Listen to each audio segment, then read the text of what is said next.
चलिए, किसी सॉल्ट को प्रेसिपिटेट कराने के लिए उसका जो आईपी है वो आईपी की वैल्यू केएसपी से ज़्यादा होनी चाहिए। अगर आईपी की वैल्यू केएसपी से ज़्यादा होती है तो सॉल्ट प्रेसिपिटेट आउट कर जाएगा, और अगर आईपी की वैल्यू केएसपी से कम होती है तो सॉल्ट का प्रेसिपिटेशन नहीं होगा। ठीक है, अब देखिए, अब हम बात करते हैं सेलेक्टिव प्रेसिपिटेशन की। अब देखो, अगर ऐसा हो कि एक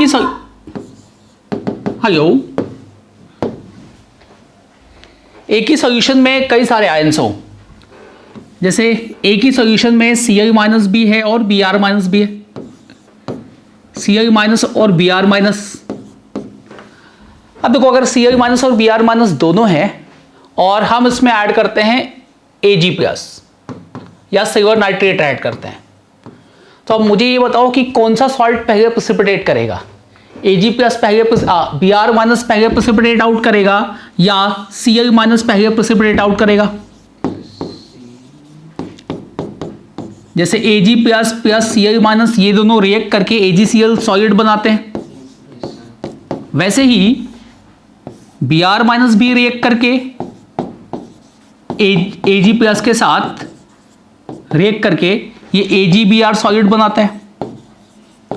अब अगर दोनों ही इनिशियली सॉल्यूशन में दोनों प्रेजेंट हैं, Cl माइनस बी है और Br माइनस बी है, तो AgNO3 को ऐड करने के बाद सब पहले पीपीटी कौन बनाएगा? पहले पीपीटी कौन बनाएगा? तो जिसका केएसपी पहले रीच कर जाएगा वो पहले पीपीटी बनाएगा, हाँ है ना। तो देखो, अब अगर एक ही सॉल्यूशन में दो आयंस हैं जो सेम इलेक्ट्रोलाइट को ऐड करने पर प्रेसिपिटेट हो जाएगा, तो यहां पर सबसे पहले पीपीटी कौन बनाएगा? तो पहले पीपीटी वो बनाएगा जिसका केएसपी Ag प्लस की लोअर कंसंट्रेशन पे रीच कर जाएगा, या जिसका आईपी केएसपी के बराबर Ag प्लस की लोअर कंसंट्रेशन पर ही हो जाए। जैसे मान लो इसकी कॉन्सेंट्रेशन है Cl माइनस की कॉन्सेंट्रेशन है C1m और इसकी कॉन्सेंट्रेशन है C2m, और इसका KSP लेते हैं KSP1 और इसका KSP लेते हैं KSP2। अब बताओ, AgCl के प्रेसिपिटेशन के लिए Ag प्लस की कॉन्सेंट्रेशन कितनी होनी चाहिए? Ag प्लस का कॉन्सेंट्रेशन कराने के लिए Ag प्लस की मिनिमम कॉन्सेंट्रेशन कितनी होनी चाहिए? KSP अपॉन C1, हाँ है ना। तो precipitation of AgCl, for precipitation of AgCl, concentration of Ag plus, minimum Ag plus होना चाहिए KSP1 अपॉन Cl माइनस। और अगर हम कहें कि AgBr का प्रेसिपिटेशन करना है तो Ag प्लस की मिनिमम कॉन्सेंट्रेशन कितनी होनी चाहिए? Ag प्लस की मिनिमम कॉन्सेंट्रेशन कितनी? KSP2 upon C2। अब ये बताओ कि कौन सा पहले प्रेसिपिटेट करेगा, जिसकी वैल्यू कम है या जिसकी वैल्यू ज्यादा है? मतलब जिसके ये Ag प्लस की कॉन्सेंट्रेशन कम आए वो पहले पीपीटी बनाएगा। अगर हम Ag प्लस ऐड करना शुरू कर रहे हैं तो शुरू में Ag प्लस की कॉन्सेंट्रेशन 0 है, तो जिसके ये जो रिक्वायर्ड Ag प्लस है, अगर इसकी वैल्यू सबसे कम होगी, मानो ये 0 से स्टार्ट किया, Ag प्लस की कॉन्सेंट्रेशन इंक्रीज करने स्टार्ट की, तो जिसके ये रिक्वायर्ड Ag प्लस की कॉन्सेंट्रेशन सबसे कम होगी वो सॉल्ट, वो आयन पहले प्रेसिपिटेट करेगा, हाँ है ना। और अगर हम इसमें क्या करें, प्रेसिपिटेट करेगा, रिएक्शन बैकवर्ड जाएगी। मान लेते हैं कि पहले AgCl पीपीटी बनाता है, पहले AgCl पीपीटी बनाता है, और अगर पहले AgCl पीपीटी बनाता है तो AgCl की इक्विलिब्रियम बैकवर्ड जाएगी और बैकवर्ड जाके दोबारा इक्विलिब्रियम स्टैब्लिश करेगा, फिर और AgNO3 डालो, फिर बैकवर्ड गई, फिर से इक्विलिब्रियम सेटअप किया, तो ऐड करते जाओ, रिएक्शन बैकवर्ड जाती जाएगी और इक्विलिब्रियम रीस्टैब्लिश होता जाएगा, हाँ है ना। AgCl Ag प्लस ऐड करते जाओ, इक्विलिब्रियम बैकवर्ड जाता जाएगा, और जब तक इक्विलिब्रियम बैकवर्ड जाता जाएगा AgCl पीपीटी बनता जाएगा। पर जैसे जैसे हम Ag प्लस ऐड करेंगे Ag प्लस की कॉन्सेंट्रेशन तो बढ़ती जाएगी, और Ag प्लस की कॉन्सेंट्रेशन बढ़ती जाएगी, तो मान लो Ag प्लस की कॉन्सेंट्रेशन बढ़ते बढ़ते इतनी पहुंच गई, अब क्या होगा? AgCl तो पीपीटी हो ही रहा था, अब क्या होगा? AgBr भी पीपीटी बनना शुरू हो जाएगा, आई बात समझ में। तो सेलेक्टिव प्रेसिपिटेशन मेथड का यूज हमें तब करना है जब एक ही सॉल्यूशन में एक से ज्यादा प्रेसिपिटेबल आयंस हो और ये आयंस एक ही रिएजेंट को ऐड करने से पीपीटी बनाते हों। इस सिचुएशन में देखोगे कि क्वेश्चन सॉल्व करने का तरीका ये है कि दोनों आयंस को प्रेसिपिटेट कराने के लिए मिनिमम काउंटर आयन की कॉन्सेंट्रेशन निकालियो। जिस काउंटर आयन, अब जिसके लिए काउंटर आयन प्रेसिपिटेटिंग आयन की कॉन्सेंट्रेशन जिसके लिए मिनिमम आएगी वो पहले प्रेसिपिटेट आउट करेगा, और जिसके लिए ज्यादा आएगी वो नेक्स्ट प्रेसिपिटेट करेगा। आई बात समझ में? तो इस तरीके से हम बता सकते हैं कि कौन पहले पीपीटी बनाएगा, कौन बाद में पीपीटी बनाएगा, और कब कितना % पीपीटी बन चुका है। ठीक है, चलिए क्वेश्चन के फॉर्म में देखते हैं। एक सॉल्यूशन है जिसमें क्लोराइड आयन है, एक सॉल्यूशन है जिसमें क्लोराइड आयन की कॉन्सेंट्रेशन 0.1 m है, और ब्रोमाइड आयन की कॉन्सेंट्रेशन 10⁻⁻5 है, और आयोडाइड आयन की कॉन्सेंट्रेशन 10⁻⁻4 है, और इसमें सिल्वर नाइट्रेट ऐड किया जा रहा है। अब सिल्वर नाइट्रेट हम ऐड कर रहे हैं, देखो ध्यान से, क्वेश्चन बहुत बड़ा है, ये एडवांस का सवाल है, पर अगर आप इसको सॉल्व करने के एकदम बेसिक्स पे ध्यान दो तो आप इसको चुटकियों में सॉल्व कर सकते हो। तो Cl माइनस इतना है, Br माइनस इतना है, I माइनस इतना है, और इसमें सिल्वर नाइट्रेट ऐड किया जा रहा है, और हमें तीनों सॉल्ट का Ksp दे रखा है। अब ये बताओ कि Ag+ की कॉन्सेंट्रेशन, 3 कॉन्सेंट्रेशन आएंगी। Cl माइनस को प्रेसिपिटेट करने के लिए Ag+ की कॉन्सेंट्रेशन कितनी होनी चाहिए? हाफ। Cl माइनस को पीपीटी बनाना है तो for Cl minus, for precipitation of Cl minus concentration of Ag+, minimum Ag+ कितना? तो Ksp upon concentration of Cl minus. अरे अगर हमें Cl माइनस का प्रेसिपिटेशन करना है तो Ag+ की minimum concentration into Cl minus should be equal to Ksp of AgCl, हाँ है ना? अब बताओ Ag+ की मिनिमम कॉन्सेंट्रेशन कितनी आ गई? 10⁻⁻9 m। तो Ag+ की कॉन्सेंट्रेशन जब 10⁻⁻9 m हो जाएगी, उसके बाद से अगर Ag+ की कॉन्सेंट्रेशन बढ़ाओगे तो AgCl का प्रेसिपिटेशन होता रहेगा। अब देखो Br- को प्रेसिपिटेशन कराने के लिए, Br- को प्रेसिपिटेट आउट कराना है तो Ag+ की जो मिनिमम कॉन्सेंट्रेशन आएगी वो कितनी होगी? तो Ag+ की मिनिमम कॉन्सेंट्रेशन, तो Ksp इज 10⁻⁻12, और इसको लिखोगे Ag+ इंटू Br-, Br- 10⁻⁻5 है, तो Ag+ कितना? हाँ, Ag+ की मिनिमम कॉन्सेंट्रेशन आ गई 10⁻⁻7। और अगर हमें Cl- का प्रेसिपिटेशन कराना है, प्रेसिपिटेशन ऑफ Cl- कराना है, सॉरी I- कराना है, तो इसके ये देखो कितना होना चाहिए? तो Ag+ मिनिमम कितना? तो AgI की कॉन्सेंट, AgI का Ksp 10⁻⁻16 एंड I- इज 10⁻⁻4, तो Ag+ कितना होना चाहिए? 10⁻⁻12 m, हाँ है ना? ये 10⁻⁻16, वो 10⁻⁻4, तो ये हो जाना चाहिए 10⁻⁻12, करेक्ट है? अब देखो 3 Ag+ आ रहे हैं, सबसे मिनिमम Ag+ किसके लिए है? I- के लिए 10⁻⁻12, तो 10⁻⁻12 पे I- प्रेसिपिटेट होना स्टार्ट करेगा, हाँ है ना? उसके बाद Cl- प्रेसिपिटेट कब करेगा? 10⁻⁻9 अप्रोच करेगा तो कौन प्रेसिपिटेट करेगा? Cl-, 10⁻⁻9 m पे Cl- का प्रेसिपिटेशन होगा, और Br- का प्रेसिपिटेशन कब होगा? 10⁻⁻7 पे, ठीक है? तो सबसे पहले पीपीटी कौन सा पेयर होगा आपको? आयोडाइड का पीपीटी यानी AgI पेयर होगा। The ion which gets precipitated first and Ag+ for this, तो कौन सा आयन प्रेसिपिटेट करेगा? कौन सा आयन? I- प्रेसिपिटेट करेगा, एंड Ag+ की कॉन्सेंट्रेशन कितनी हो जानी चाहिए? 10⁻⁻12 m। Second part, the concentration of already precipitating ion when the other ion also start precipitating. The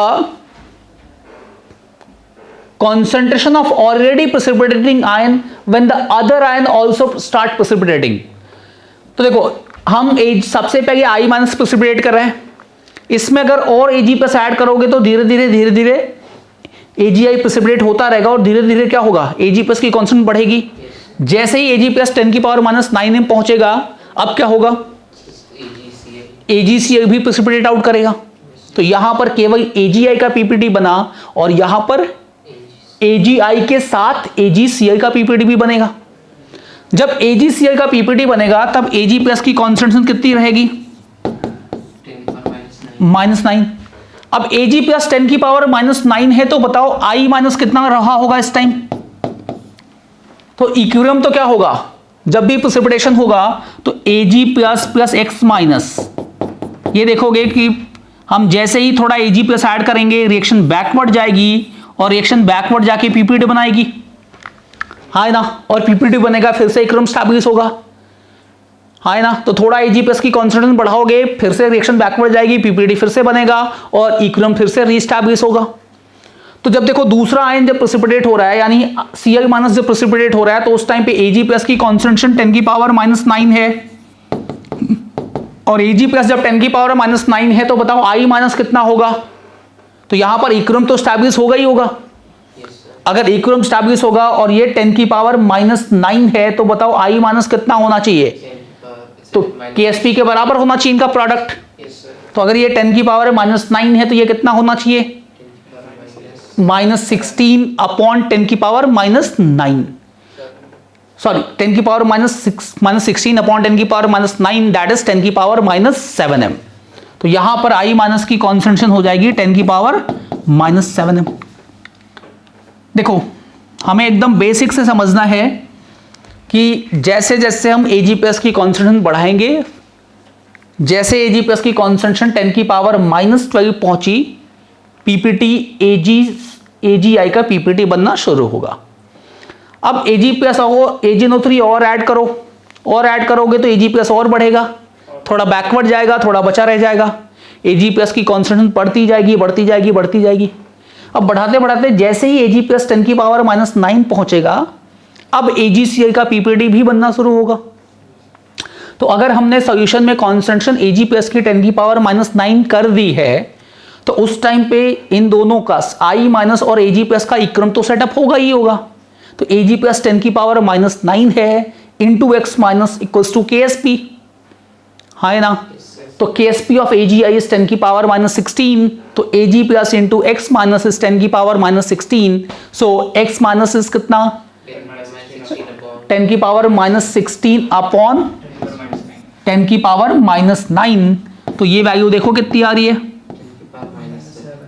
10 की पावर -7, यानी I माइनस का कितना परसेंट प्रेसिपिटेशन हो गया।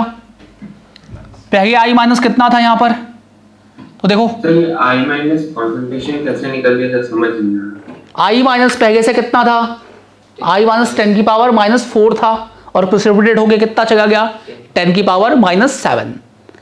ठीक है, देखो ध्यान से, रिएक्शन हर टाइम पे इक्विलिब्रियम पे होगी।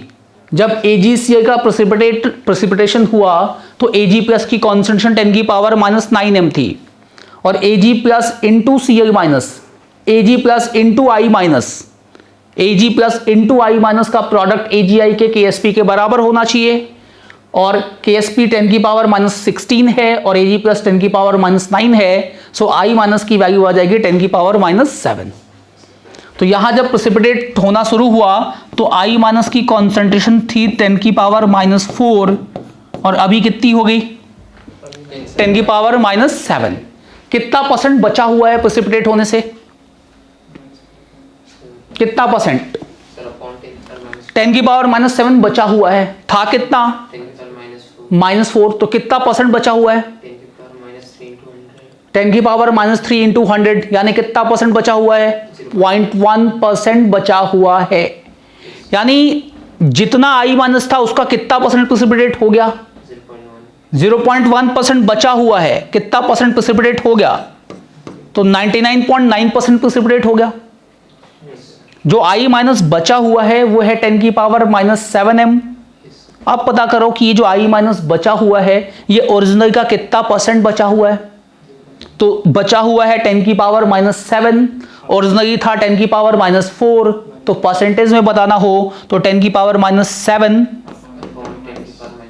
अपॉन 10 की पावर -4 इंटू 100, ये वैल्यू देखो कितनी आ रही है 0.1%, यानी 0.1% बचा हुआ है, यानी 99.9% प्रेसिपिटेट आउट हो गया है।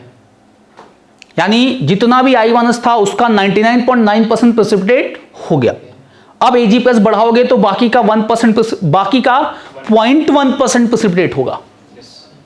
आई बात समझ में? यानी जो पहला प्रेसिपिटेट मिला वो मेनली किसका है? वो मेनली या ओनली AgI का है, ओनली AgI का है। दूसरा प्रेसिपिटेट देखो, अब यहां से Cl माइनस और कौन प्रेसिपिटेट करेगा? Cl माइनस और कौन प्रेसिपिटेट करेगा? AgI भी प्रेसिपिटेट करेगा। अब जब तक कॉन्सेंट्रेशन Ag प्लस की 10 की पावर -7 नहीं पहुंचेगी तब तक कौन कौन आयन प्रेसिपिटेट करेगा? AgI और AgCl।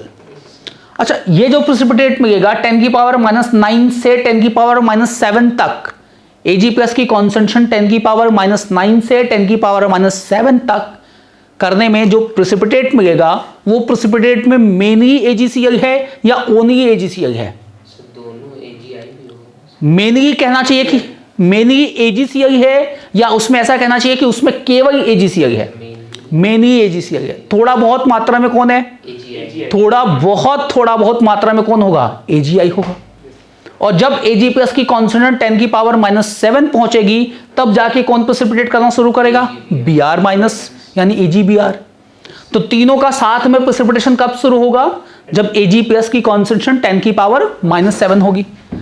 अब देखो इस टाइम पर Cl माइनस का और I माइनस दोनों इक्विलिब्रियम सेटअप कर चुके होंगे, दोनों का इक्विलिब्रियम सेटअप होगा। अब बताओ जरा कि Cl माइनस की कॉन्सेंट्रेशन अभी कितनी है? Ag प्लस 10 की पावर -7 m है। तो इस सिचुएशन में बताओ Cl माइनस की कॉन्सेंट्रेशन कितनी होगी? ये इसका Ksp 10 की पावर -10 है, तो Cl माइनस की कॉन्सेंट्रेशन कितनी हो जाएगी? 10 की पावर -3। कैसे बताओगे? तो Ag plus into Ag plus की कॉन्सेंट्रेशन इंटू x माइनस की कॉन्सेंट्रेशन, ये हमेशा Ksp के बराबर होगी। अब हमें पता है कि जब ये प्रेसिपिटेट आउट करेगा Br माइनस, तो उस समय Ag प्लस की कॉन्सेंट्रेशन 10 की पावर -7 होगी। अब Ag प्लस 10 की पावर -7 है तो x माइनस की कॉन्सेंट्रेशन Ksp अपॉन 10 की पावर -7, और AgCl का Ksp 10 की पावर -10 है, तो कितना हो जाना चाहिए? 10 की पावर -3। I माइनस, अच्छा Cl माइनस की कॉन्सेंट्रेशन थी कितनी पहले से? Cl माइनस था 10 की पावर -1। Cl माइनस की कॉन्सेंट्रेशन थी 10 की पावर -1। अब अगर Cl माइनस 10 की पावर -1 से कहां पहुंच गया? 10 की पावर -3 पहुंच गया, तो बताओ कितना परसेंट बचा हुआ है? 1% बचा हुआ है। था 10 की पावर -1 और बचा कितना है? 10 की पावर -3। तो परसेंटेज जो बचा हुआ है उसको कह सकते हैं कि 10 की पावर -3 अपॉन 10 की पावर -1 इंटू 100, यानी कितना परसेंट? 1% बचा हुआ है, और बाकी का 99% प्रेसिपिटेट कर गया।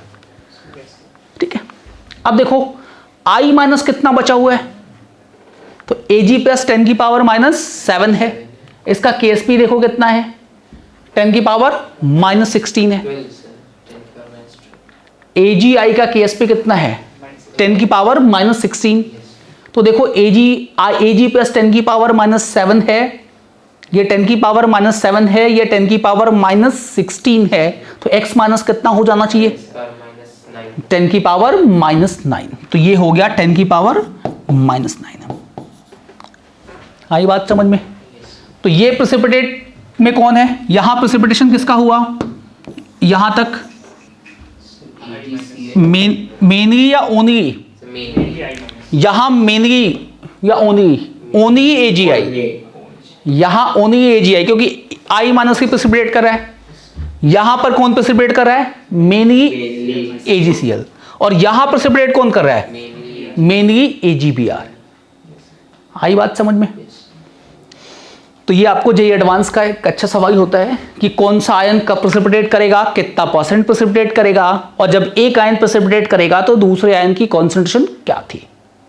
आई बात समझ में? चलिए एक और क्वेश्चन करते हैं।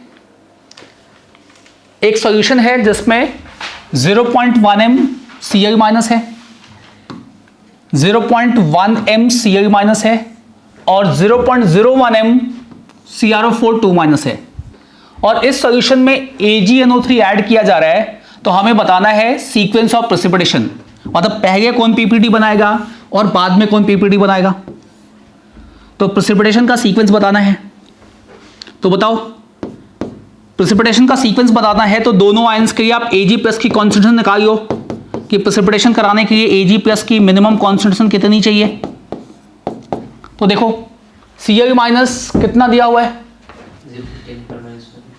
Cl माइनस 10 की पावर -1 है, और Ag इसका Ksp है कितना, -10, इसका Ksp 10 की पावर -10 है।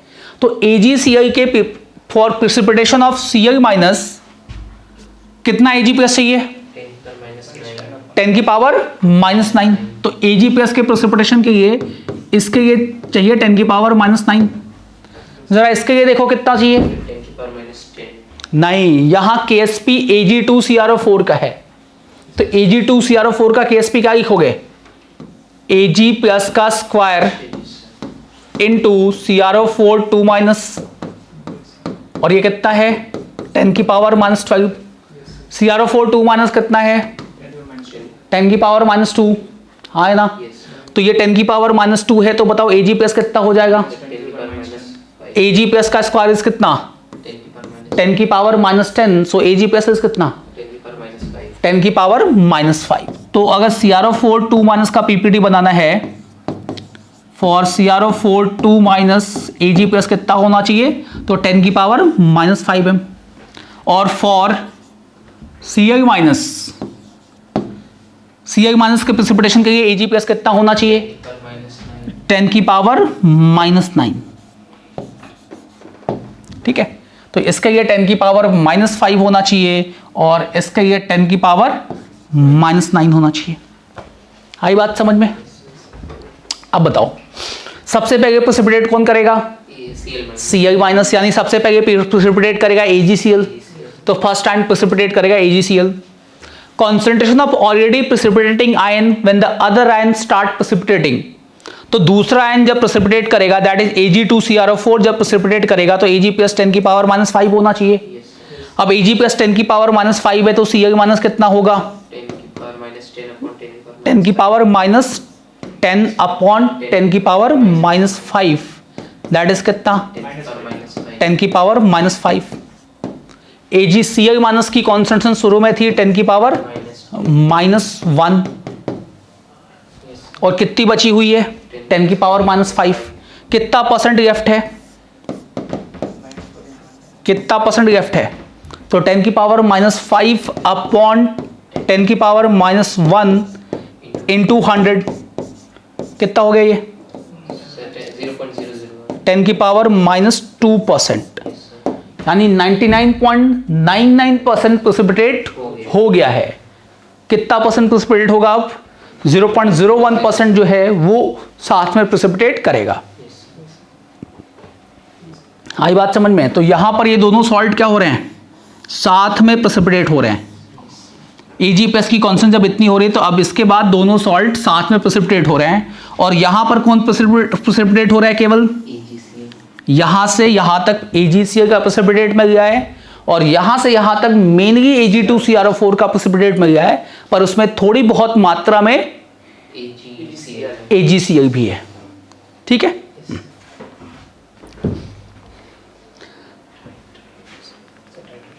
साइमल्टेनियस सॉल्युबिलिटी हो गई थी क्या? Yes sir.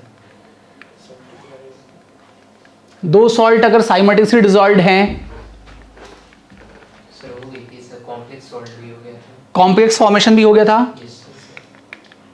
ठीक है, चलिए अब हम बात कर रहे हैं टाइट्रेशन की। देखो टाइट्रेशन, पहले तो समझो कि टाइट्रेशन होता क्या है। तो टाइट्रेशन एक मेथड है जिसका यूज करके हम किसी सॉल्यूशन की कॉन्सेंट्रेशन बताते हैं। जैसे हम लोग बहुत सारे टेस्ट करते हैं, जैसे सुना होगा कि पानी का टेस्ट किया जाता है कि पानी में कौन कौन सा आयन है और कितनी मात्रा में है। पानी में बताया जाता है कि आपके पानी में फ्लोराइड आयन कम है, आपके पानी में मैग्नीशियम 2+ ज़्यादा है। तो ये सारी बातें जब कैसे की जाती है, तो पानी को रिएक्ट करा के बताया जाता है। और दूसरा तरीका है कि अभी मॉडर्न टेक्निक्स में देखोगे कि पानी का कंडक्टेंस मेजर करके भी आइडिया लगाते हैं। ठीक है, अच्छा, टाइट्रेशन में एक सिंपल मेथड है जिसमें हम क्या करते हैं कि किसी भी सॉल्यूशन की कॉन्सेंट्रेशन बताते हैं। किसी भी सॉल्यूशन की कॉन्सेंट्रेशन बताने का जो मेथड है उसको कहते हैं टाइट्रेशन। सामान्यतः क्या करते हैं कि सामान्यतः हम सॉल्यूशन की कॉन्सेंट्रेशन बताने के लिए उसको किसी दूसरे सॉल्यूशन के साथ रिएक्ट करते हैं और फिर रिएक्शन पे मोल एनालिसिस का यूज करके हम उसकी कॉन्सेंट्रेशन बताते हैं। जैसे मान लो एक AgCl का सॉल्यूशन है, HCl का सॉल्यूशन है और हमें इस HCl के सॉल्यूशन का कॉन्सेंट्रेशन बताना है, तो इसमें हम NaOH ऐड करते हैं, सोडियम हाइड्रोक्साइड ऐड करते हैं। अब सोडियम हाइड्रोक्साइड ऐड करके NaOH को रिएक्ट कराते हैं, सोडियम हाइड्रोक्साइड को ऐड करके NaOH को रिएक्ट करा रहे हैं। तो हम अब पता लगाते हैं कि इस HCl को सोडियम हाइड्रोक्साइड को ऐड करके हम HCl को रिएक्ट कराते हैं और हम ये पता लगाते हैं कि इस HCl को रिएक्ट कराने के लिए कितना NaOH रिक्वायर्ड है। अब NaOH कितना रिक्वायर्ड है ये पता चल गया तो हम मोल एनालिसिस से बता सकते हैं कि NaOH जितना रिक्वायर्ड है उससे HCl कितना यहां पर प्रेजेंट होगा। तो हम HCl की कॉन्सेंट्रेशन को बता पाएंगे और इस मेथड को कहेंगे कि ये मेथड टाइट्रेशन है। तो टाइट्रेशन ऐसा मेथड है जिससे हम किसी सॉल्यूशन की कॉन्सेंट्रेशन पता लगाते हैं। और कैसे पता लगाते हैं, तो सॉल्यूशन को एक नॉन कॉन्सेंट्रेशन वाले सॉल्यूशन के साथ रिएक्ट कराते हैं और ये पता करते हैं कि इसका कितना अमाउंट इससे कंप्लीटली रिएक्ट करेगा। हाँ, इसकी कॉन्सेंट्रेशन नोन है, इसकी कॉन्सेंट्रेशन अगर हमें इसकी कॉन्सेंट्रेशन नोन है और इसकी कॉन्सेंट्रेशन अननोन है। अब हमने इनकी रिएक्शन कराई और रिएक्शन करके पता किया कि इसका कितना अमाउंट यूज हुआ। अब इसका कितना अमाउंट यूज हुआ, तो मान लो इसका 10 मिलीमोल यूज हुआ, तो अगर इसका 10 मिलीमोल यूज हो रहा है तो ये कितना रहा होगा, 10 मिलीमोल। और हम ओरिजिनल सॉल्यूशन का वॉल्यूम तो मेजर कर सकते हैं, तो हम वॉल्यूम मेजर कर लेंगे और हमें मिलीमोल्स पता है तो हम इसकी कॉन्सेंट्रेशन बता सकते हैं। तो titration method is used to determine concentration of any solution या concentration of a solution whose concentration is not known. अब देखो टाइट्रेशन में तीन पार्ट होते हैं एक्चुअली। पहला पार्ट जिसकी कॉन्सेंट्रेशन तुम्हें नहीं पता उसको कहते हो कि वो टाइट्रेट है। जिसकी कॉन्सेंट्रेशन तुम्हें नहीं पता वो कौन है, वो टाइट्रेट है। और जिसकी कॉन्सेंट्रेशन तुम्हें पता है वो कौन है, जिसकी कॉन्सेंट्रेशन तुम्हें पता है उसको कहते हैं कि वो टाइट्रेंट है। तो जैसे यहां अगर NaOH की कॉन्सेंट्रेशन पता है तो NaOH को क्या कहोगे, NaOH को क्या कहोगे, NaOH एक टाइट्रेंट है। ठीक है, और जिसकी कॉन्सेंट्रेशन नहीं पता उसको क्या कहोगे, टाइट्रेट कहोगे। और इस पूरे प्रोसेस को क्या कहोगे, ये टाइट्रेशन का प्रोसेस है। ठीक है, तो हम क्या करें, तो टाइट्रेशन कराने के लिए हम HCl का सॉल्यूशन ले लिया और इस सॉल्यूशन में drop by drop NaOH add करो और तब तक ऐड करते जाओ जब तक ये पूरा HCl रिएक्ट ना कर जाए। आई बात समझ में। तो इस मेथड को कहेंगे कि ये टाइट्रेशन है और जिसकी कॉन्सेंट्रेशन नहीं पता दैट इज टाइट्रेट, जिसकी पता है वो टाइट्रेट। अब हम यहां बात करने वाले हैं एसिड बेस्ड टाइट्रेशन की। अब देखो एसिड बेस्ड टाइट्रेशन जैसे HCl वगैरह टाइट्रेशन है, इसको कह सकते हो कि ये एक एसिड बेस्ड टाइट्रेशन है। अब इसमें यह दिक्कत आएगी कि HCl प्लस NaOH की जब रिएक्शन होगी तो आखिर में हमें पता कैसे चलेगा कि HCl पूरा खत्म हो गया, कैसे पता चलेगा HCl पूरा खत्म हो गया, ये हमें कैसे पता चल सकता है। HCl है यहां पर, HCl ट्रांसपेरेंट होता है, NaOH भी ट्रांसपेरेंट है। हम इसमें drop by drop NaOH add कर रहे हैं, हम इसमें drop by drop NaOH add कर रहे हैं, HCl प्लस NaOH आपस में रिएक्ट कर रहे हैं, ठीक है। थ्योरेटिकली तो कह रहे हैं मेरे मोल्स इक्वल हो जाएंगे, पर मैं इंसान बाहर खड़ा हूं, मुझे कैसे पता चलेगा कि पूरा रिएक्ट कर गया? कुछ चेंज ऑफ द होगा, जैसे कोई कलर या कुछ। कलर किसी का नहीं है, ना इसका है, ना उसका है, ना प्रोडक्ट का है। pH 7 होगा तो भी पता कैसे चलेगा कि pH 7 हो गया? हाँ, इसको बताने के लिए हम इसमें खड़ा करते हैं एक पर्सन, एक इंसान नहीं एक्चुअली में, यहां पर एक केमिकल स्पीसीज ऐड करेंगे और उसको कहेंगे कि तुम्हारा काम है कि बस ये इंडिकेट कर दो कि कब HCl पूरा खत्म हो गया। जब HCl पूरा खत्म हो गया है वो टाइम इंडिकेट कर दो और उस पॉइंट को इंडिकेट कर दो और इसी को क्या कहोगे कि ये जो केमिकल स्पीसीज यहां ऐड की, ये कौन है? इंडिकेटर। तो टाइट्रेशन के 3 ही हिस्से हैं, एक टाइट्रेंट जिसकी कॉन्सेंट्रेशन नोन है, दूसरा टाइट्रेट और तीसरा यहां बैठा हुआ है इंडिकेटर। अब इंडिकेटर ही सेलेक्ट करना है, अगर हमने सही इंडिकेटर सेलेक्ट किया तो रिजल्ट सही आएंगे और अगर गलत इंडिकेटर सेलेक्ट हुआ है तो रिजल्ट गलत आएगा। तो किसी भी टाइट्रेशन प्रोसेस में हमें सही इंडिकेटर चूज करना है। कोई भी टाइट्रेशन प्रोसेस अगर हो रहा है तो उस टाइट्रेशन में हमें सही इंडिकेटर यूज करना है, ठीक है। तो इंडिकेटर का काम क्या है? तो इंडिकेटर का काम है कि जब HCl खत्म होगा तो उस पॉइंट को इंडिकेट करना है। अच्छा, अब देखो, जब HCl पूरी तरीके से खत्म हो जाएगा तो हम कहते हैं कि उस पॉइंट को कहते हैं कि भाई HCl के इक्विवेलेंट्स NaOH के इक्विवेलेंट्स के बराबर हो जाएंगे। HCl के इक्विवेलेंट्स जब NaOH के इक्विवेलेंट्स के बराबर हो जाएंगे तो हम उस पॉइंट को कहते हैं कि वो कौन सा पॉइंट है? वो इक्विवेलेंस पॉइंट है। तो HCl के इक्विवेलेंट्स जब NaOH के इक्विवेलेंट्स के बराबर हो गए तो उसी पॉइंट को कहेंगे कि वो इक्विवेलेंस पॉइंट है। और इंडिकेटर हमें किसका आइडिया दे देना चाहिए? इंडिकेटर हमें इक्विवेलेंस पॉइंट का आइडिया दे देता है। आई बात समझ में? अब देखिए जरा, इंडिकेटर होता क्या है? तो इंडिकेटर या तो वीक ऑर्गेनिक एसिड होते हैं या तो वीक ऑर्गेनिक बेसिस होते हैं। और इनकी खास बात यह होती है कि इनमें आयोनाइज पार्ट का और अनआयोनाइज पार्ट दोनों का कलर डिफरेंट होता है। आयोनाइज पार्ट अलग रंग का है, अनआयोनाइज पार्ट अलग रंग का है। जैसे कि इंडिकेटर मान लो फेनोल्फथलीन है, फेनोल्फथलीन में देखोगे कि un-ionised part is colourless. Un-ionised part ये है फेनोल्फथलीन। स्ट्रक्चर याद करने की जरूरत नहीं है, नाम याद रख लेना बस। फेनोल्फथलीन, आप 12वीं में इसका स्ट्रक्चर भी पढ़ोगे। फेनोल्फथलीन अनआयोनाइज फॉर्म में रहता है तो इसका कोई कलर नहीं आता, ये कलरलेस है। जबकि अगर ये आयोनाइज हो जाए तो आयोनाइज पार्ट में देखोगे कि इसका कलर पिंक हो जाता है। यानी आयोनाइज एंड अनआयोनाइज पार्ट का कलर डिफरेंट है ना। और फेनोल्फथलीन एक वीक एसिड है, फेनोल्फथलीन एक वीक एसिड है और जिसमें आयोनाइज पार्ट का कलर पिंक है एंड अनआयोनाइज पार्ट का कलर कलरलेस है। अब मुझे ये बताओ कि अगर सॉल्यूशन बहुत ज्यादा एसिडिक रखा जाए, H+ बहुत ज्यादा रखा जाए, सॉल्यूशन को एसिडिक रखा जाए तो कौन सा पार्ट होगा? कलरलेस पार्ट होगा। और सॉल्यूशन को बेसिक करेंगे तो क्या मिल जाएगा? ये वाला पार्ट डोमिनेट कर जाएगा क्योंकि एसिड है, ये OH- के साथ रिएक्ट करके इसका आयनेशन बढ़ा देगा, तो ये पार्ट मिल जाएगा। तो कलर का चेंज हमें कहां से कहां दिखेगा? कलरलेस से पिंक। मान लो सॉल्यूशन बहुत ज्यादा बेसिक है तो कलर क्या दिखेगा? पिंक। और बेसिक से सॉल्यूशन एसिडिक हो गया तो सॉल्यूशन कलर क्या दिखेगा? कलर चेंज हो जाएगा। कलर, हाँ, बेसिक में पिंक है और अगर हम H+ की कॉन्सेंट्रेशन बढ़ाना शुरू करें तो धीरे धीरे ये बनना जब शुरू होगा और ये बनना शुरू होगा तो कलर चेंज कहां से कहां हो जाएगा? पिंक से कलरलेस। अब हम ये पता करेंगे कि आखिर में ये कलर कब चेंज करेगा। हम ये पता करेंगे कि ये कलर कब चेंज करेगा।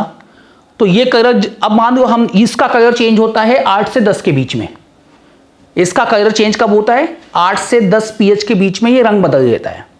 तो अगर हम फेनोल्फथलीन का यूज कर रहे हैं टाइट्रेशन में और कलर बदल गया है, यानी pH क्या हो गया? 8 से 10 के बीच में हो गया है, हाँ ना। हम एग्जैक्टली तो नहीं बोल सकते पर ये आइडिया लगा सकते हैं कि pH 8 से 10 के बीच में हो गया है। आई बात समझ में? तो फेनोल्फथलीन एक तरीके का कैसा इंडिकेटर है? वीक एसिड है या वीक बेस है? तो वीक एसिड है, और unionised part is colourless and ionised part is pink. ठीक है, अब देखो इंडिकेटर्स में क्या होता है कि इंडिकेटर्स में आयोनाइज्ड एंड अनआयोनाइज्ड पार्ट का कलर अलग है।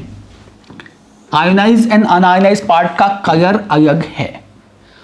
अब देखो हमारी आंखों की एक स्पेशलिटी है कि अगर एक ही साथ दो कलर्स हैं, जैसे पानी में हमने वाइट भी पानी में हमने रेड घोल दिया और पानी में हमने ब्लू घोल दिया, मानो दो कलर्स एक साथ घोल दिए।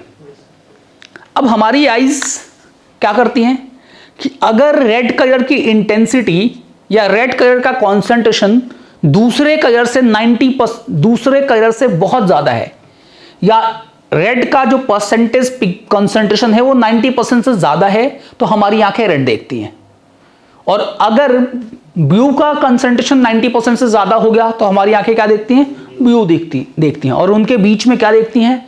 तो अब रेड और ब्लू के अलावा रेड और ब्लू के कॉम्बिनेशन से जितने इनफाइनाइट शेड बनेंगे हमारी आंखें वो सारे शेड्स देखती हैं। आई बात समझ में? तो देखोगे कि हमारी आंखों की एक पर्टिकुलर हैबिट है कि ये देखती हैं कि क्या, कि अगर एक पिगमेंट 90% से ज्यादा हो तो उस पिगमेंट को देखती हैं। आई बात समझ में? तो जो भी 90% से ज्यादा है उसको देखेंगी। 90% से ज्यादा है मतलब हम क्या बोल सकते हैं? रेशियो 10:1 है। 90% से ज्यादा है मतलब एक 9 है तो दूसरा कितना है? सॉरी, एक 10 है तो दूसरा कितना है? 90 है। हाँ है ना? एक 10 है तो दूसरा कितना है? 90 है। तो रेशियो ऑलमोस्ट क्या बोल सकते हो? 10:1 है। और अगर रेशियो 1:10 हो जाए तो मान लो आयोनाइज पार्ट को हम आयन माइनस कह रहे हैं और अनआयोनाइज पार्ट को हम HIN कह रहे हैं। अगर ऐसा है, आयन अपॉन HIN का कॉन्सेंट्रेशन 1:10 से कम है, तो यहां पर बताओ कलर किसकी वजह से होना चाहिए? कौन ज्यादा अमाउंट में है? आयन माइनस ज्यादा अमाउंट में है या HIN ज्यादा अमाउंट में है? HIN ज्यादा अमाउंट में है। तो हमारी आंखें किसकी वजह से रंग देखेंगी? HIN की वजह से देखेंगी। यहां पर किसकी वजह से देखेंगी? आयन माइनस की वजह से। और बीच में क्या होगा? बीच में दोनों की वजह से कलर आएगा। तो आईज की एक स्पेशलिटी है कि अगर एक पिगमेंट दूसरे पिगमेंट्स का या एक पिगमेंट की कॉन्सेंट्रेशन लगभग 90% है तो हमारी आईज क्या करती हैं? तो हमारी आईज उसी पिगमेंट को देखती हैं जो ज्यादा है। पर अगर ऐसा हो जाए कि दोनों में से कोई भी 90% नहीं है तो हमारी आईज क्या करती हैं? अब उन दोनों के कॉम्बिनेशन की वजह से जो कलर आएगा वो कलर देखेंगे। अब देखो अगर ये रेशियो 1:10 से कम हुआ तो हमें HIN की वजह से कलर दिखेगा, और 10 से ज्यादा हो गया 10:1 से तो हमें कौन सा कलर दिखेगा? आयन माइनस की वजह से। अगर हम फेनोल्फथलीन लेते तो हमें यहां पर कलर कैसा दिखता? पिंक। और यहां कलर कैसा दिखता? कलरलेस दिखता। है ना? अब देखोगे जितने भी इंडिकेटर्स होते हैं ये या तो वीक एसिड्स होते हैं या तो वीक बेसिस होते हैं। इंडिकेटर्स, ज्यादातर इंडिकेटर्स या तो वीक एसिड है या तो वीक बेस है। सिंपलिसिटी के मान लीजिए कि हम एक ऐसा इंडिकेटर चूज करते हैं जो एक वीक एसिड है। अगर इंडिकेटर एक वीक एसिड है तो इसके लिए हम लिख सकते हैं, इंडिकेटर अगर एक वीक एसिड है तो हम इसके लिए कह सकते हैं कि HIN इसका एक इक्विलिब्रियम कांस्टेंट होगा। अगर ये एसिड है तो इसका इक्विलिब्रियम कांस्टेंट Ka होगा, है ना? बेस है तो इक्विलिब्रियम कांस्टेंट Kb होगा। पर ये काम किसका कर रहा है? इंडिकेटर का। तो इसको लिखते हैं KIN। ठीक है। अब देखो हम यहां पर कह सकते हैं कि KIN इक्वल्स टू H+ की कॉन्सेंट्रेशन इंटू आयन माइनस की कॉन्सेंट्रेशन अपॉन HIN की कॉन्सेंट्रेशन, है ना?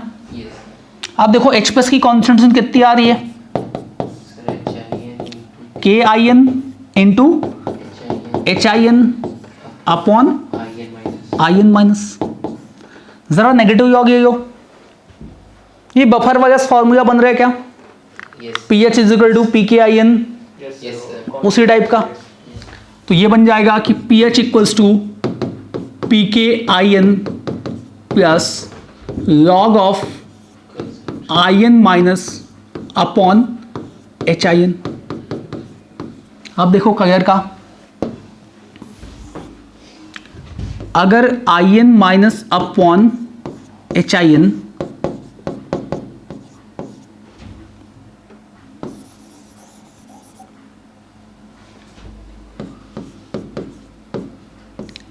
IN माइनस अपॉन HIN की कॉन्सेंट्रेशन का रेशियो 1:10 होता है, तो pH की वैल्यू कितनी आएगी?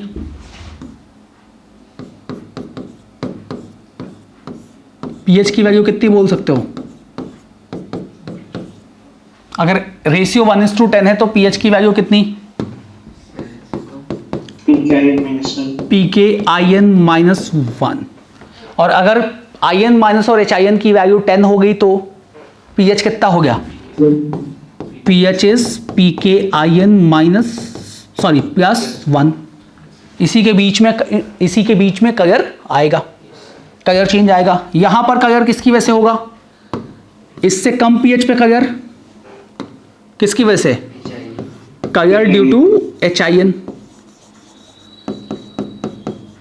और इसके बाद कलर किसकी वजह से?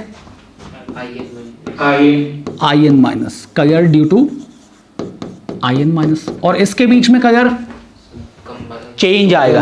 हाँ, दोनों की वजह से कलर चेंज होता हुआ दिखेगा। आई बात समझ में? तो इंडिकेटर्स ऐसे योग होते हैं कि क्या इंडिकेटर कलर चेंज दिखाते हैं, और कलर चेंज दिखाएंगे तो क्या होना चाहिए? तो इंडिकेटर का कलर चेंज देखोगे कि ऑलमोस्ट इसमें pH का डिफरेंस कितना है, तो डिफरेंस ऑलमोस्ट 2 है। पर आपको ऐसा देखा है कि कुछ कुछ कलर्स बहुत प्रोमिनेंट होते हैं, अगर थोड़ा सा भी कलर है तो वो दिखाई दे जाता है। कुछ कुछ कलर्स इतने इंटेंस होते हैं कि अगर थोड़ा सा भी कलर अपीयर हुआ तो तुरंत दिखाई दी जाता है। तो वैसे तो हम मैथमेटिकली कह रहे हैं कि ये इतना डिफरेंस होना चाहिए, बट कुछ कुछ कलर्स बहुत प्रोमिनेंट होते हैं, वो थोड़ा सा भी अपीयर हुए सॉल्यूशन में तो वो पिगमेंट तुरंत ही दिख जाता है। तो देखोगे कि ये रेंज ऑलमोस्ट 2 के बराबर होता है, पर कई में ये 2 से कम होकर 1 भी हो जाता है।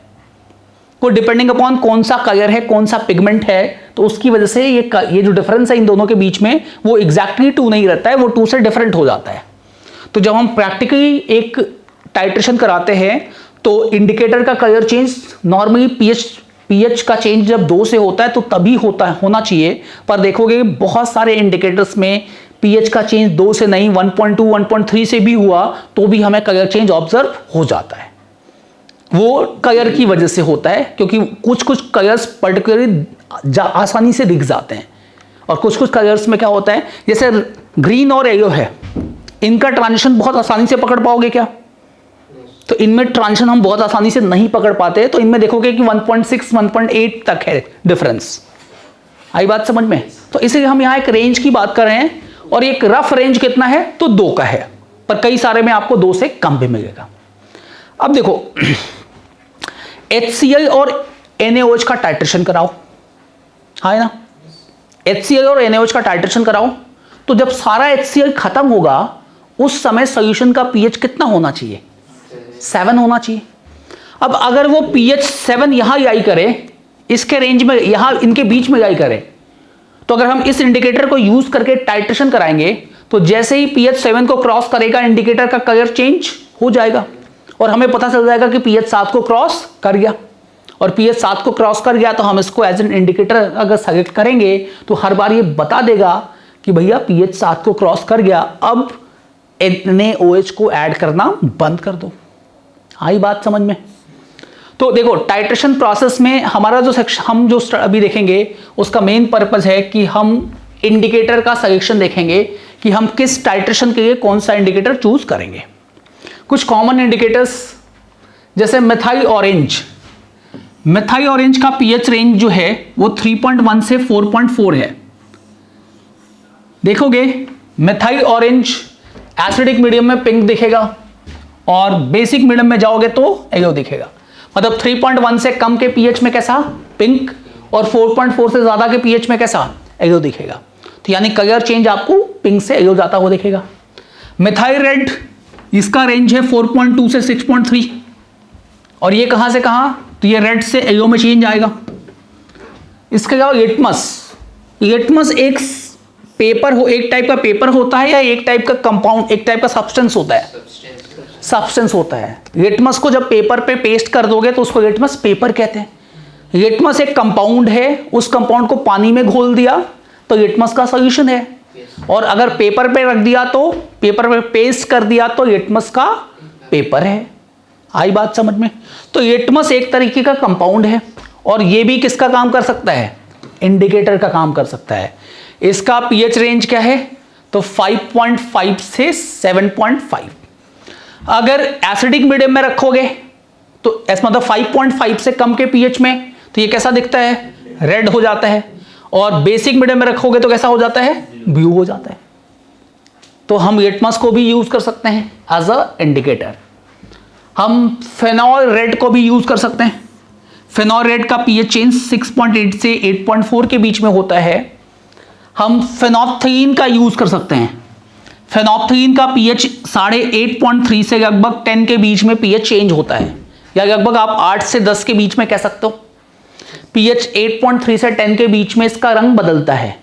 पीएच 8.3 यानी उधर एसिड वाले जोन में कलरलेस रहता है, या जब तक अनआयनाइज्ड पार्ट डोमिनेट करता है तो ये कलरलेस हो जाता है, और जब आयनाइज्ड पार्ट डोमिनेट करता है तो ये पिंक हो जाता है। थायोमाइल ब्लू, इसका देखोगे कि ये 1.2 से 2.8 के बीच में ही हो जाता है।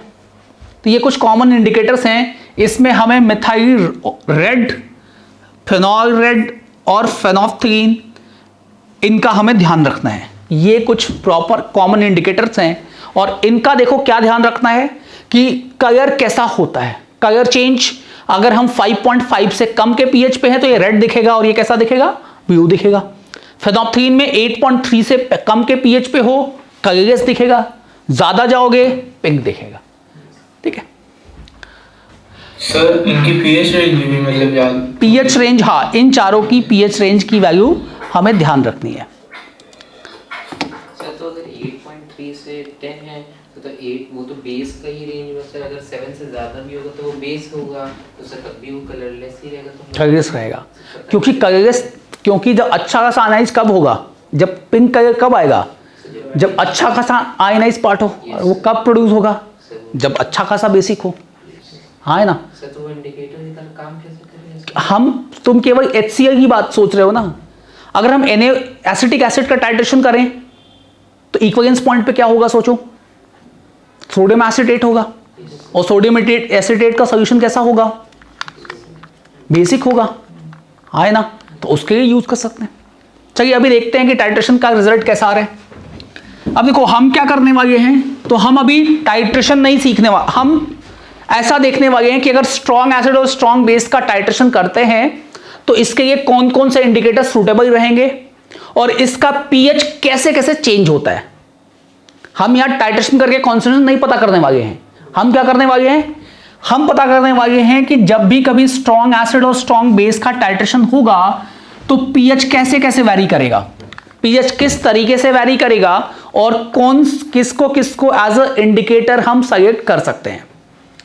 तो हम यहां टाइट्रेशन कर्व बनाएंगे कि टाइट्रेशन के साथ पीएच कैसे चेंज हो रहा है, और सूटेबल इंडिकेटर सेलेक्ट करेंगे।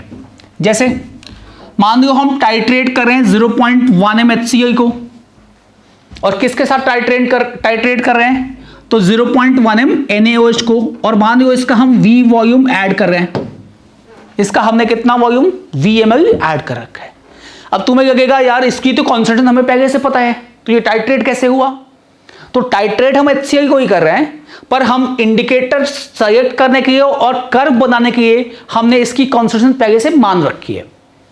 अब मान लो हमें अगर इसकी कॉन्सेंट्रेशन अननोन होगी तो भी तो उसका कर्व ऑलमोस्ट सेम ही जाना चाहिए, उसके लिए जो इंडिकेटर है ऑलमोस्ट सेम ही हो जाएगा। तो एक बार अगर हमें पता चल गया कि यहाँ इसके टाइट्रेशन में किसको किसको एज ए इंडिकेटर चूज कर सकते हैं, तो आगे से जब भी कभी किसी स्ट्रॉन्ग एसिड का टाइट्रेशन करेंगे स्ट्रॉन्ग बेस के साथ, तो हम वही सारे इंडिकेटर चूज करेंगे। चलिए रिएक्शन क्या होगी, तो HCl प्लस NaOH NaCl बनाएगा, हाँ है ना। अब ये बताओ कि अगर HCl के मिलीमोल यहां पर देखो कितने हैं, 5 मिलीमोल, और NaOH के मिलीमोल कितने हो गए, 0.1V। अगर वॉल्यूम की वैल्यू लेस देन 50 ml है, वॉल्यूम की वैल्यू लेस देन 50 है, तो बताओ क्या बचेगा और क्या खत्म हो जाएगा। वॉल्यूम की वैल्यू 50 से कम है तो क्या बचेगा और क्या खत्म हो जाएगा, क्या बचेगा, वॉल्यूम की वैल्यू 50 से कम है तो इस सिचुएशन में देखो क्या बच रहा है, वॉल्यूम की वैल्यू अगर 50 से कम है तो इस केस में HCl बच रहा है, और कितना बच रहा है HCl, HCl कितना बच रहा है, 5 माइनस 0.1V, हाँ है ना, यानी सॉल्यूशन कैसा है अभी तक, एसिडिक है। अब देखो अगर हम वॉल्यूम कर दे 50 ml, वॉल्यूम 50 ml कर दे तो क्या बचेगा, वॉल्यूम इक्वल्स टू 50 ml कर दें तो वॉल्यूम अगर 50 ml हो जाए तो ये दोनों खत्म हो जाएंगे, और NaOH कितना बन जाएगा, 5 मिली, NaCl कितना बन जाएगा, 5 मिलीमोल। अगर सॉल्यूशन में केवल NaCl है, केवल NaCl है, तो सॉल्यूशन का pH कितना होना चाहिए, 7 ही होना चाहिए, क्योंकि ये ना एसिड का काम करता है ना ही बेस का, ना ही ये वाटर के, ना ही Na+ वाटर के साथ रिएक्ट करता है, ना ही Cl- रिएक्ट करता है, ठीक है।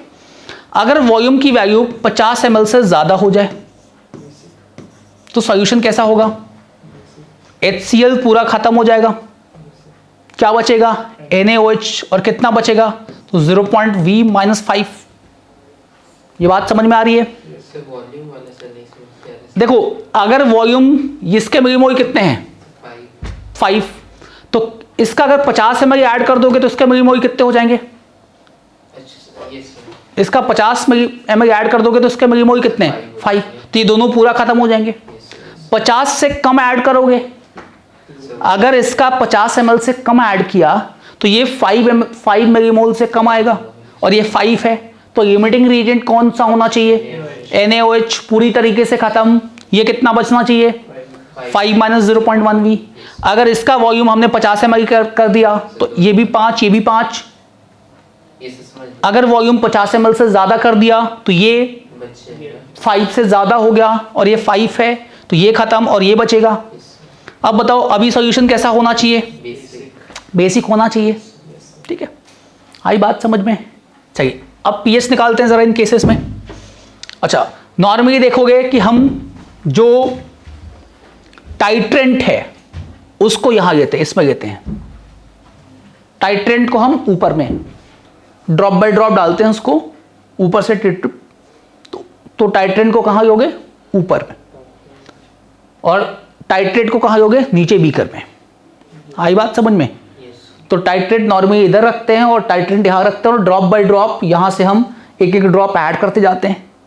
मॉडर्न टेक्निक्स में क्या है कि पहले तो ऐसे घुमाने वाले होते होंगे तुम्हारे स्कूल में, अभी मॉडर्न में आता है कि आप इसको एक बार प्रेस करो, एक बूंद गिरेगा, अगली बार प्रेस करो, तो प्रेस करके धीरे धीरे एक एक ड्रॉप हम गिराते जाते हैं, और यहाँ कलर हम ऑब्जर्व करते हैं। आई बात समझ में। चलिए अब देखो, अगर हमने इसमें NaOH थोड़ा भी ऐड नहीं किया है, NaOH का 0 मोल ऐड है, NaOH का जो वॉल्यूम एडेड है इट इज 0, तो बताओ सॉल्यूशन में कौन होगा, केवल HCl है। HCl में H+ की कॉन्सेंट्रेशन कितनी है, H+ की कॉन्सेंट्रेशन 10 की पावर -1। pH कितना होना चाहिए, pH शुड बी 1। अगर हमने NaOH ऐड कर दिया 10 ml, NaOH को 10 ml ऐड कर दिया, सॉल्यूशन का वॉल्यूम कितना हो गया, 50 ml पहले से था और ये 10 ml ऐड कर दिया, तो वॉल्यूम कितना हो जा रहा है, तो वॉल्यूम को लिख सकते हैं कि volume of solution equals to 50 + V ml। तो सॉल्यूशन का वॉल्यूम कितना, 60 ml, और H+ का मिलीमोल कितना, 5 माइनस 0.1 इंटू 10 यानी कितना हो गया, 5 - 1 यानी कितना, 4। तो OH, अच्छा H+ के मोल्स कह सकते हो कि millimoles of H+ is 5 minus 0.1 V, और ये कब तक होगा, जब तक v की वैल्यू 50 ml ना हो जाए। अब बताओ यहां पर H प्लस की कॉन्सेंट्रेशन कितनी आनी चाहिए, H प्लस की कॉन्सेंट्रेशन कितनी, तो H प्लस के मिलीमोल्स कितने, तो H प्लस के मिलीमोल 4, वॉल्यूम कितना 60, तो ये कितना हो गया 1/15। तो pH की वैल्यू क्या कहते हो, pH is negative log of 15, negative log of 1/15, तो ये कितना हो जाएगा,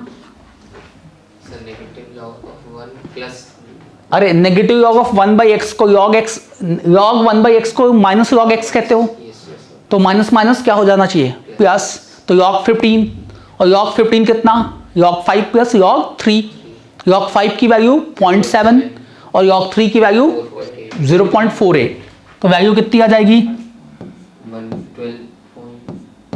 1.28, सॉरी 1.18। हम इसको लिख सकते हैं कि ये वैल्यू आ रही है pH इक्वल्स टू log 15, और pH की वैल्यू अगर log 15 है, pH is negative log of 1/15, that is log 15, log 15 यानी 5 × 3, तो 0.7 प्लस 0.48, तो ये वैल्यू आई 1.18। चलिए अब हम ऐड करते हैं 20 ml, 20 ml लेने ऐड कर रहा हूं, तो वॉल्यूम कितना हो जाना चाहिए 70, H प्लस कितना होना चाहिए मिलीमोल 3, वॉल्यूम कितना 70, तो 3/70, pH कितना होना चाहिए नेगेटिव लॉग ऑफ 3/70, इसको log 70/3 बोल सकते हैं, तो log 70/3, log 70 को 10 × 7 करोगे, हाँ है ना, log 70 को log 10 × 7, log 70 की वैल्यू आ जाएगी 1.85, और 1.85 माइनस 0.48, ये वैल्यू देखो कितनी आ रही है 1.47, नहीं सॉरी 1.37 आ रही है, आयो यस सर। हाँ, तो ये 1.37 के आसपास आ जाएगा। अगर हम 30 ml ऐड कर दे तो, अब देखो अगर हमने 30 ml ऐड कर दिया तो H प्लस की कॉन्सेंट्रेशन कितनी कहोगे, तो H प्लस के मिलीमोल, तो यहां से 30 ऐड करोगे तो 0.1 V इंटू 30, यानी ये तो आ गया 3, और 5 माइनस 3 इज 2, और वॉल्यूम कितना हो जाएगा 80, तो ये 2/40 यानी 1/20, और pH को कितना बोलोगे, सॉरी 2/80 यानी 1/40, तो pH is negative log of 1/40 यानी log 40, log 40 कितना हो जाएगा 1.6, तो pH की वैल्यू विल बी 1.6। अब देखो अगर हम वॉल्यूम 40 ml ऐड कर दें, 40 ml ऐड करोगे तो देखो H प्लस के मिलीमोल कितने आ रहे हैं 1, और वॉल्यूम कितना 90, pH कितना नेगेटिव लॉग ऑफ 1/90, तो ये हो गया log 90, log 90 को क्या कहोगे 1.96, log 90 को log 10 × 9, log 10 × log 10 plus log 9, और log 9 की वैल्यू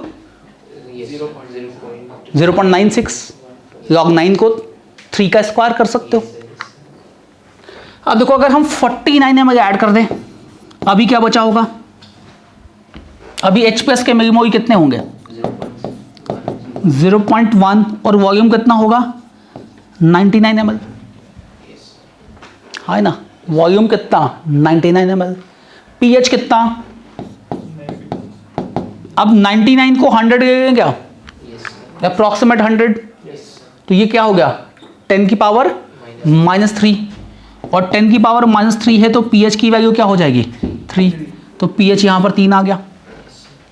अगर हम 50 ml ऐड कर दें, 50 ml, क्या बचेगा? H+ तो 0 हो जाएगा, पर वो तो प्योर वाटर का काम करेगा, और वाटर में H+ कितना होता है? H+ equals to OH minus, और ये कितना? तो 298 केल्विन पे 10 की पावर -7, और ये वैल्यू कितनी आ जाएगी? 7। तो 49 ml वाला कौन सा कितना है? कौन सा? 49 ml वाला। अबे 99 को 100 कर रहे हो, 99 ml आया ना, इसको 100 कर रहे हो, तो 0.1 अपॉन 100, तो ये 10 की power -3। pH is negative log of 10 की पावर -3। अब देखो यहाँ H+ OH माइनस 10 की पावर -7 हो गया, तो pH की वैल्यू आ गई 7। कुछ स्पेशल चीज दिख रही है क्या? 1 ml ऐड करने पे देखो pH कितना भागा है?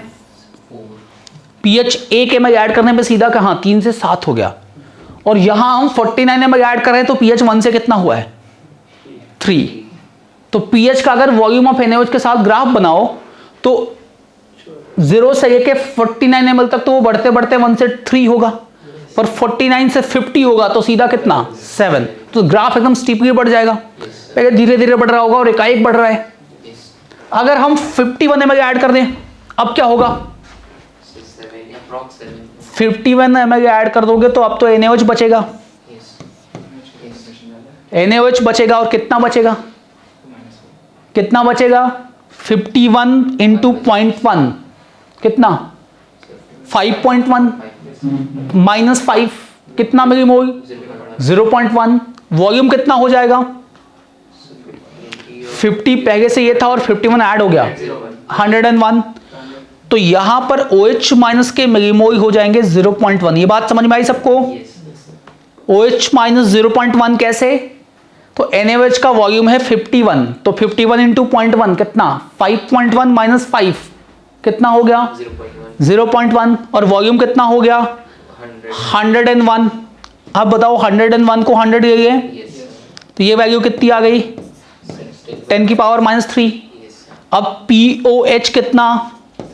तो नेगेटिव लॉग ऑफ 10 की पावर -3, यानी POH की वैल्यू 3 आ गई। pH की वैल्यू कितनी? तो 14 से माइनस करोगे, 14 माइनस 3, तो pH की वैल्यू आ गई 11। अब ये देखो, ज्यादा मजेदार चीज ये देखते हैं। 49 ml तक pH 3 था, 50 ml में pH 7 हुआ, और 51 ml में pH 11 पहुंच गया, यानी 2 ml में pH कितना चेंज हो रहा है? 8 से चेंज हो रहा है। और 49 ml में pH कितना चेंज हुआ है? 2। हाँ है ना? तो इसका अगर हम pH का ग्राफ देखेंगे, तो वो pH का ग्राफ कैसा जाना चाहिए? अगर हम pH का ग्राफ देखें with respect to volume of NaOH, तो देखोगे कि शुरू में pH 1 था, शुरू में pH 1 था, तो ग्राफ अगर ड्रॉ करोगे तो pH की वैल्यू शुरू में 1 थी, धीरे धीरे बढ़ेगी। हाँ है ना? और जैसे ही वॉल्यूम की वैल्यू कितनी पहुंची? 49 ml पहुंचा, ये ग्राफ एकदम शूट करेगा। हाँ है ना? 49 ml पे pH की वैल्यू 3, और 51 ml पे pH की वैल्यू कितनी? 11, और उसके बाद फिर धीरे धीरे बेसिक होता जाएगा। इक्विवेलेंस पॉइंट एकदम कहाँ आएगा? तो pH इक्वल टू 7 पे इक्विवेलेंस पॉइंट आना चाहिए। हाँ है ना? अब मजेदार बात तो ये होती है कि अगर हम सीधा एकदम यही pH इक्वल टू 7 पे रुकते, एकदम जबरदस्त टाइट्रेशन तो वो होता जब हम आके एकदम pH इक्वल टू 7 पे रुकते। पर क्या ऐसा पॉसिबल है कि आप pH इक्वल टू 7 पे रुक पाओगे? आप कभी भी एग्जैक्टली pH इक्वल टू 7 पे रुक ही नहीं पाओगे। या तो उसके थोड़ा पहले रुकोगे, या तो थोड़ा बाद में रुकोगे। हाँ है ना? तो ये टाइट्रेशन कर्व एकदम स्टीपली जा रहा है। अब हम ऐसा कोई भी इंडिकेटर चूज करें जिसका कलर चेंज 3 से 11 के बीच में हो रहा हो। ऐसा कोई भी इंडिकेटर चूज कर सकते हैं जिसका कलर चेंज कितने के बीच में? 3 से लेके 11 के बीच में हो रहा हो। हाँ है ना? 3 से लेके 11 के बीच में होने वाला कलर चेंज दिखाने वाला कोई भी इंडिकेटर चूज करे हो, वो यहां सूटेबल होगा। आप 49 ml पहुंच चुके हो, अगला 1 ml 50 ml होने वाला है। हाँ है ना? तो जो यहां चेंज दिखा देगा वो भी सूटेबल है, यहां चेंज दिखाएगा वो भी सूटेबल है। आई बात समझ में? तो ऐसा इंडिकेटर जो pH 3 से लेकर pH 11 के बीच में कलर चेंज दिखाता हो उसको चूज कर सकते हैं। क्या फेनोल्फथालीन को चूज कर सकते हैं? तो 8.3 से लेकर 10 के बीच में दिखाता है, तो फेनोल्फथालीन चूज करोगे तो यहां आओगे। सही है, वो थोड़ा सा वॉल्यूम 50 ml से हल्का सा ज्यादा होगा, एग्जैक्टली 50 में रुक नहीं सकते। मिथाइल ऑरेंज यूज करेंगे तो मिथाइल ऑरेंज यूज कर सकते हैं, तो मिथाइल ऑरेंज को भी यूज कर सकते हो, फेनोल्फथालीन को भी यूज कर सकते हो और मिथाइल रेड को भी यूज कर सकते हो। चाहो तो लिटमस को भी यूज कर सकते हो, है ना। तो ऐसे सारे लोगों को यूज कर सकते हो जिनका pH 3 से लेके 11 के बीच में, जिनका pH रेंज 3 से लेके 11 के बीच में हो रहा है, उसको हम यहां पर यूज कर सकते हैं। तो टाइट्रेशन कर्व देखोगे कि volume of NaOH versus pH का जब टाइट्रेशन कर्व देखेंगे तो स्ट्रॉन्ग एसिड के लिए ऐसा आएगा। अब ये बताओ कि स्ट्रॉन्ग बेस का कैसा आना चाहिए। अगर स्ट्रॉन्ग बेस को टाइट्रेट करें हम NaOH के साथ, सॉरी स्ट्रॉन्ग बेस को टाइट्रेट करें हम एसिड के साथ, यहां NaOH HCl drop by drop add करो और टाइट्रेट करो, क्या होना चाहिए? हाँ, तो शुरू में pH, हाँ शुरू में pH क्या होगा? बेसिक होगा, फिर धीरे धीरे एसिडिक होगा, और बेस में भी देखोगे कि एकदम ऐसा दिखेगा कि ये आया, फिर ये स्टीप जोन, और फिर धीरे धीरे ये डाउन होगा, हाँ है ना। तो स्ट्रॉन्ग बेस का ग्राफ ऐसा आना चाहिए, आई बात समझ में। तो स्ट्रॉन्ग एसिड का टाइट्रेशन का ग्राफ पता है तो हम स्ट्रॉन्ग बेस का भी टाइट्रेशन का ग्राफ बना सकते हैं, आई बात समझ में। चलिए अब आते हैं वीक एसिड। हाँ सर बोल। इसमें हम लोग वो वाला इंडिकेटर यूज करना होगा ना जो 3 से 11 के बीच में ला कर ले। हाँ, 3 से 11 के बीच में जो भी कोई दिखाता हो हम उसको यूज कर सकते हैं। अब देखो वीक एसिड का टाइट्रेशन करने वाले हैं स्ट्रॉन्ग बेस से, जैसे 0.1 m 50 ml एसिटिक एसिड को टाइट्रेट करने वाले हैं, और किसके साथ? तो 0.1 m NaOH के साथ, और इसका वॉल्यूम हमने VmL लिया है। Acetic acid plus NaOH react करके बनाएंगे NaCH3CO minus plus water. Acetic acid के मिलीमोल देखो कितने हैं? 5 मिलीमोल। NaOH के मिलीमोल 0.1 इंटू V। अगर वॉल्यूम की वैल्यू 50 ml से कम होती है तो एसिटिक एसिड बचेगा, कितना बचेगा? 5 - 0.1 हाँ, अगर वॉल्यूम की value, volume is less than 50 ml तो एसिटिक एसिड बचेगा, और ये 5 - 0.1 V बचेगा, और ये पूरा खत्म हो जाएगा। ये कितना बन जाएगा? Sodium acetate 0.1 V। ये कौन सा केस होगा? ओरिजिनल केस क्या होगा? जब इनिशियल केस है, इनिशियल केवल एसिटिक एसिड है तो वीक एसिड का केस है। अभी किसका केस है? अरे ये तो बफर है, बफर वीक एसिड है, उसका कॉन्जुगेट बेस भी है, ये तो बफर है। वीक एसिड और उसका कॉन्जुगेट बेस भी होगा और दोनों ठीक ठाक मात्रा में हैं, तो इसको तो कह सकते हैं कि ये बफर है। अगर वॉल्यूम 50 ml हो जाए तो ये पूरा खत्म, क्योंकि इसके मिलीमोल देखो कितने हो गए 5, इसके भी 5, तो ये दोनों खत्म। क्या बचेगा? 0.1 V, या इसको कितना बोल सकते हैं? ये 5 बच जाएगा। अब अगर ये 5 बच रहा है तो बताओ इसको क्या कहोगे? ये किसका केस है? सॉल्ट हाइड्रोलिसिस का। केवल सॉल्ट प्रेजेंट है, हाँ है ना। तो ये तो यहां बेस का काम करेगा, और pH = ½ pKb minus log C से निकालोगे, या वो बड़ा वाला फॉर्मूला कि pH is pKw plus pKa plus log C, उससे भी निकाल सकते हैं। हमने pKb को सब्स्टिट्यूट कर दिया pKw माइनस pKa से, और उसको pKw से माइनस कर दिया। अगर वॉल्यूम की वैल्यू 50 ml से ज्यादा आ गई, अब देखो ये तो खत्म हो चुका है, अब कौन बचेगा? कौन बचेगा? 0.1 V माइनस 5 NaOH बचेगा, और ये कितना बनेगा? 5। अभी केस किसका है? स्ट्रॉन्ग बेस का। ये कैसा बेस होता है? एसीटेट, बुरा बेस होता है, वीक बेस होता है। और सामने कौन है? NaOH। NaOH के सामने ये बेस का काम करेगा? नहीं, NaOH के सामने इसकी औकात ही नहीं होगी ये बेस का काम करे। यानी किसका केस हो गया, ये तो स्ट्रॉन्ग बेस का हो गया। ठीक है, चलिए पीएच निकालते हैं। पीएच निकालते हैं हम। NaOH हमने 0 mg ऐड किया, किसका केस है, वीक एसिड का। पीएच कैसे निकालोगे, तो pH equals to half pKa minus log C। Ka की वैल्यू आपको मान लेनी है 10 की पावर -5 और Kw की वैल्यू मान लेनी है 10 की पावर -14।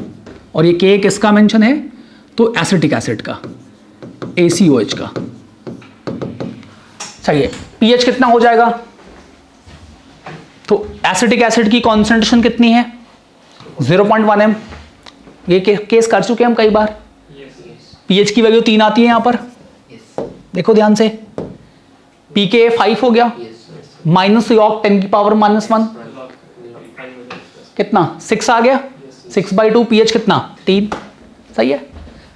NaOH का वॉल्यूम 10 ml ऐड करो। अब क्या है, ये तो बफर है, ये तो बफर है। अब बताओ एसीटेट आयन के मिलीमोल्स कितने हो जाएंगे,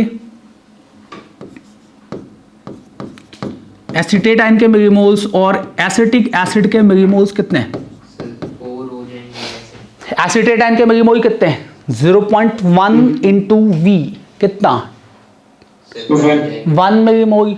और एसिटिक एसिड के कितने हो जाएंगे, 4, क्योंकि दोनों का समेशन 5 के बराबर होना चाहिए।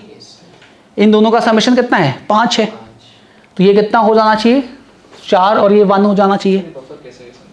वीक एसिड है, उसका कॉन्जुगेट बेस है, दोनों में से क्या किसी को इग्नोर कर सकते हो, दोनों ठीक ठाक मात्रा में है, तो ये क्या है, बफर है। बफर का पीएच कैसे बताते हो, तो pKa plus log of conjugate यानी ACO माइनस अपॉन ACOH की कॉन्सेंट्रेशन। और अपने को पता है कि कॉन्सेंट्रेशन का रेशियो किसके बराबर हो जाता है, मोल्स के रेशियो या मिलीमोल्स का रेशियो। pKa कितना है, 5 और रेशियो कितना है, 1/4। तो 5 देखो जरा, 5 plus log 1/4, 5 minus log 4, log 4 की वैल्यू 0.6, तो 5 माइनस 0.6 4.4। बहुत बढ़िया, इसकी वैल्यू आएगी 4.4, सही है। बी से मैं ऐड कर दो। अभी क्या है, बफर है। बी से मैं ऐड करोगे तो देखो, बी से मैं ऐड करोगे तो बफर ही है। ACO माइनस कितना 20 इंटू 0.1 यानी 2, तो ACO माइनस हो गया 2 मिलीमोल और ACOH कितना हो गया 3 मिलीमोल। और pH कितना हो गया, तो pKa की वैल्यू 5 प्लस लॉग कितना 2/3, तो log 2 माइनस log 3, हाँ है ना। log 2 की वैल्यू 0.3 माइनस 0.48 यानी कितना माइनस करें, 5 में से 0.18 माइनस कर दें, यानी ये कितना होना चाहिए 4.82 आ जाएगा। थोड़ा कैलकुलेशन हम मन में करेंगे क्योंकि बहुत देख चुके हम। 30 ml ऐड करें, अभी भी क्या बफर है, 30 ml ऐड करोगे तो अभी भी बफर है, तो बफर का पीछा नहीं छूटने वाला। 30 ml ऐड किया, अभी भी बफर है।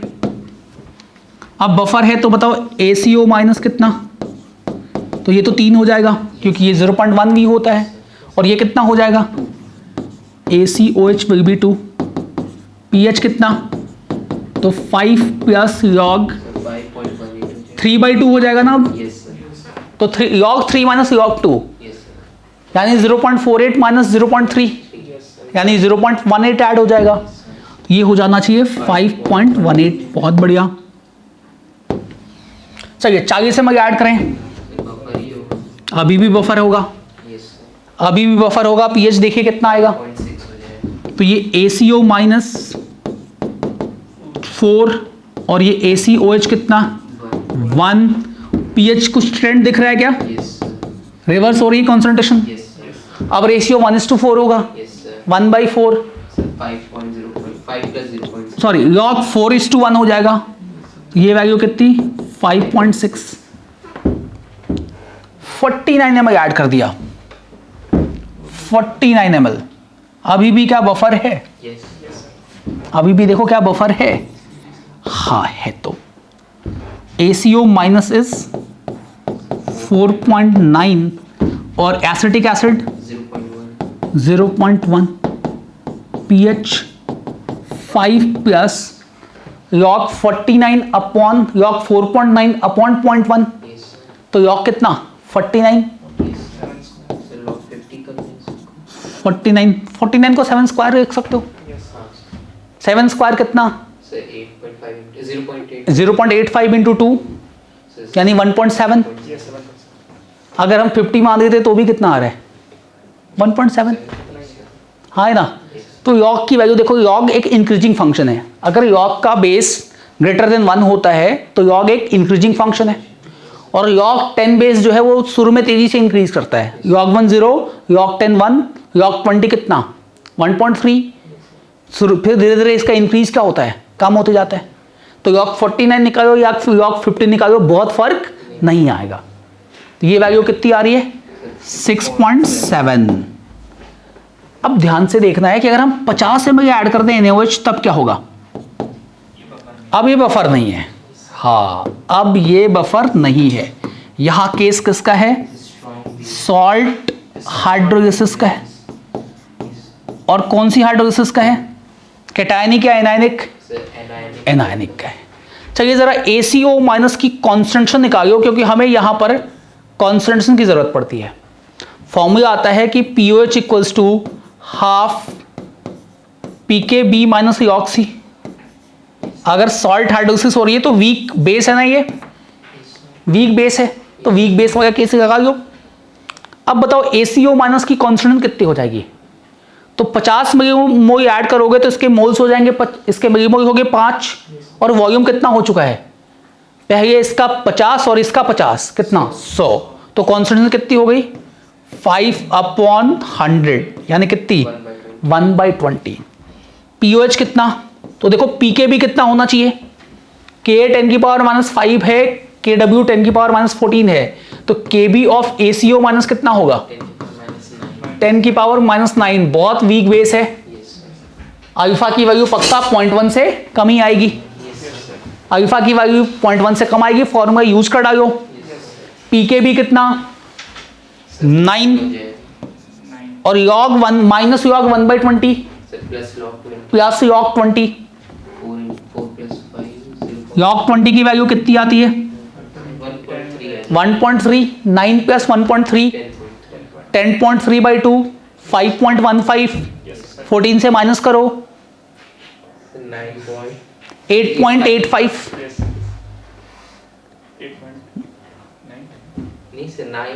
अच्छा ठीक है 9 प्लस 1.3 10/3 सॉरी 10.3/2 5.15। अब उसको 14 से माइनस करो तो पहले 5 माइनस कर दो 14 से 8.85। ठीक है तो pH की वैल्यू ये नहीं pH इज कितना 8.85। देखो सारे केसेस कैलकुलेट हो गए। वीक एसिड का केस हुआ बफर का हुआ सॉल्ट हाइड्रोलिसिस का केस हो गया। अब अगर हम 51 ml ऐड कर दें अब कौन होगा ये तो स्ट्रॉन्ग बेस का केस है। OH माइनस की कॉन्सेंट्रेशन कितनी आ जाएगी देखो जरा OH माइनस के मिलीमोल कितने बचेंगे तो 5.1 माइनस 5 0.1 और वॉल्यूम हो गया है 101 ml। ये तो 10⁻³ m हो चुका है। POH कितना हो चुका है 3। pH कितना हो जाएगा 11। इक्विवेलेंस पॉइंट का pH यहां पर कितना है इक्विवेलेंस पॉइंट का pH कितना दिख रहा है तुम्हें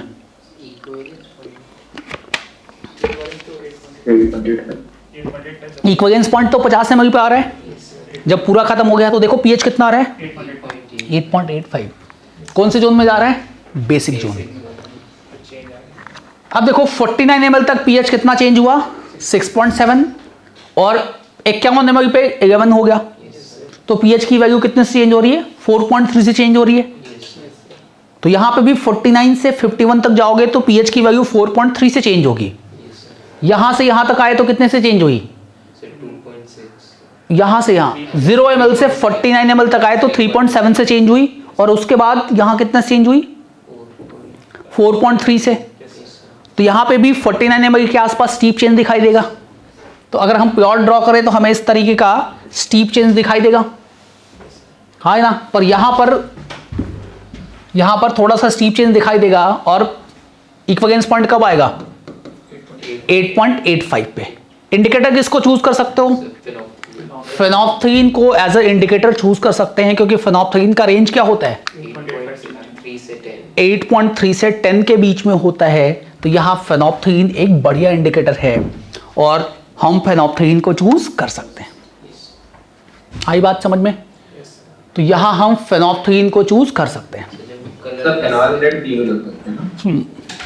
जिसका भी आए इस रेंज में, मतलब किसके किसके रेंज में, तो 6.7 से 11 के रेंज में जो भी आ रहा हो हम उसको यूज कर सकते हैं।